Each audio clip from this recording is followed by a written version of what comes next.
Look at the next question.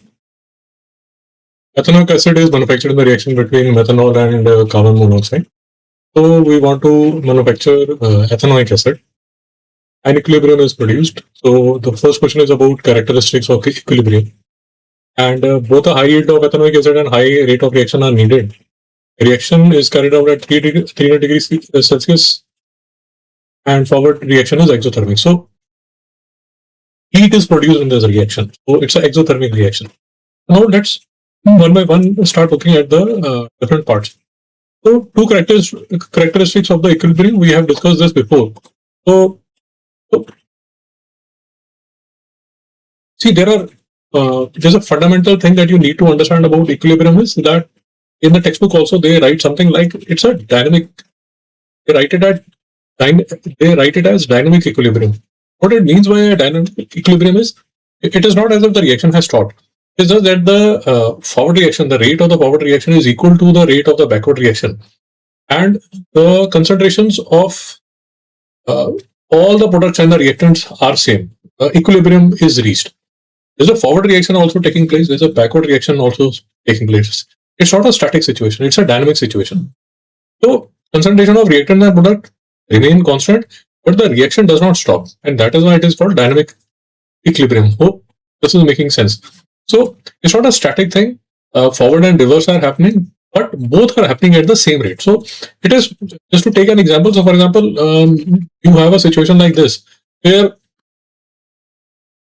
for example, at a railway station, the number of passengers who are entering and the number of people who are leaving on trains is equal. So during the day, you'll have a stream of passengers which will be coming, and during the day there'll be a stream of passengers which will be leaving. Yeah. So it's not a static situation. It's a dynamic situation. And another important part of equilibrium definition is that the reaction must be reversible and it must be a closed system. Must be a closed system. No matter can enter or leave the system. So closed system, matter can't be exchanged with the surroundings. Energy can be. So matter cannot enter or leave, but energy can be exchanged. So for example, sealed flask with reaction, equilibrium reaction vessel. So these are the example of closed system. Okay. So this is what we have answered about the two characteristics of equilibrium. And we have discussed in detail about the equilibrium. The answer, you can write it as 1. It's a closed system. And second, you can write it's a dynamic condition, not a static condition. You may also mention concentration remain constant, or you can also mention that the rate of the forward reaction is equal to rate of the reverse reaction. So we have discussed 3-4 features. You can write 2.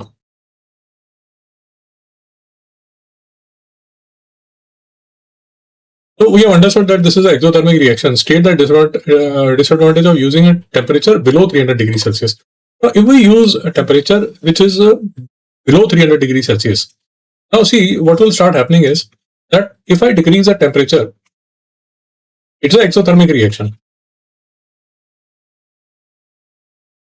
As per Lee-Chatelier principle, if I decrease the temperature, as per Lee-Chatelier principle, if I try to decrease the temperature, the reaction will shift in a condition where it will try to oppose this decrease of temperature by increasing the temperature.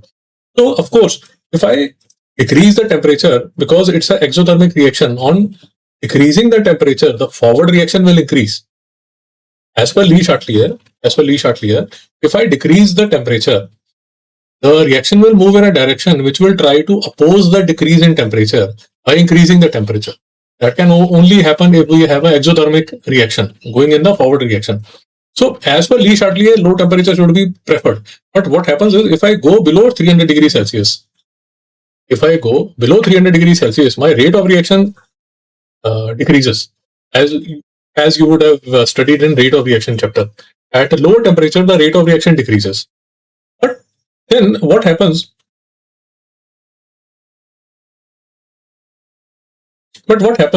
if I increase the temperature above 300 degrees Celsius. Now, as I have told you, if I increase the temperature, the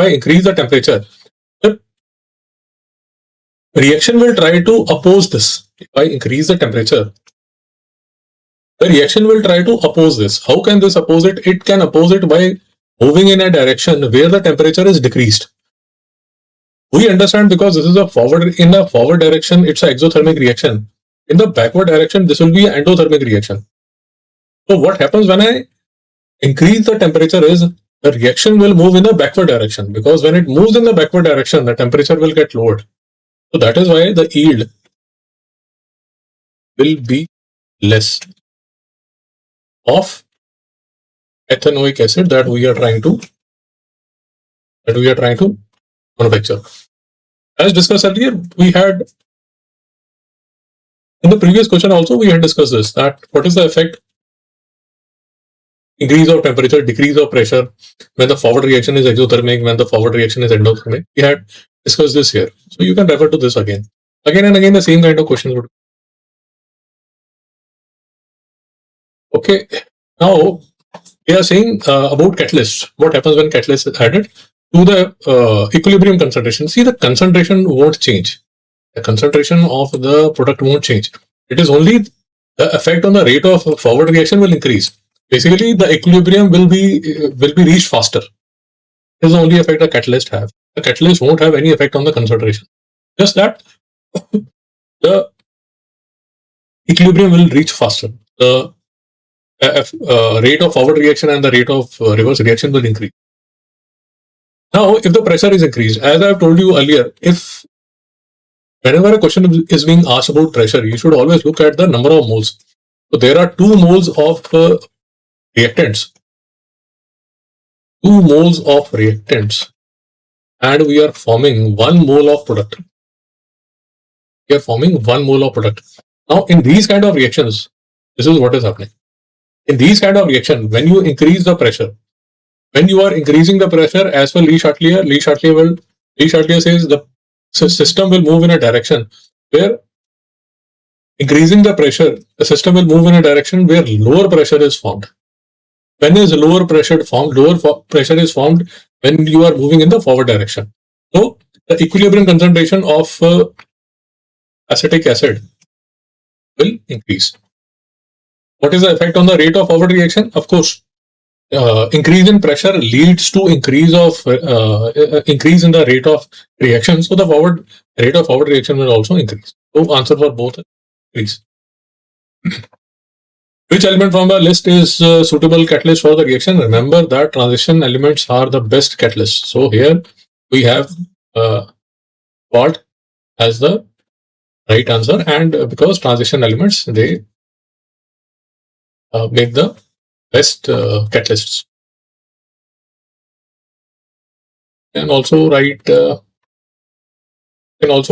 something like this: absorb gases, providing an alternative reaction pathway with lower activation energy, thus increasing the rate of reaction. So, and write something about the rule of the catalyst also.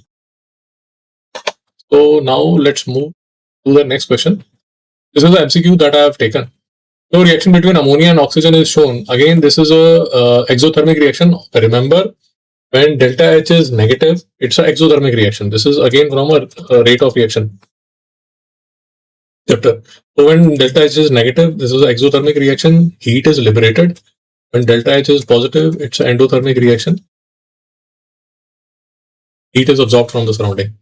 Now, regarding the temperature, because it's an exothermic reaction, if we decrease the temperature, the system will try to oppose this decrease of temperature by moving in a direction where the temperature should increase.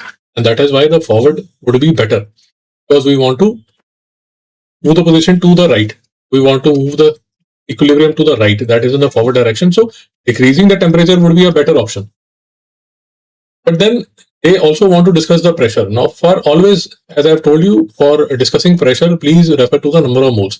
Now, if you look at the forward direction, if you increase the pressure, the system will try to oppose this by moving in a direction where number of moles are decreased. The system will move. If you increase the pressure, System will try to oppose by moving in a direction where lower number of moles are found. So it will move in a backward direction. But you want to shift the position to the right. So if you decrease the pressure, now the system will try to oppose it by going in a direction where the number of moles increase, and that is a forward direction to the right. So D is the correct answer. Now let's move to the next question where structure of carbon chloride is being discussed.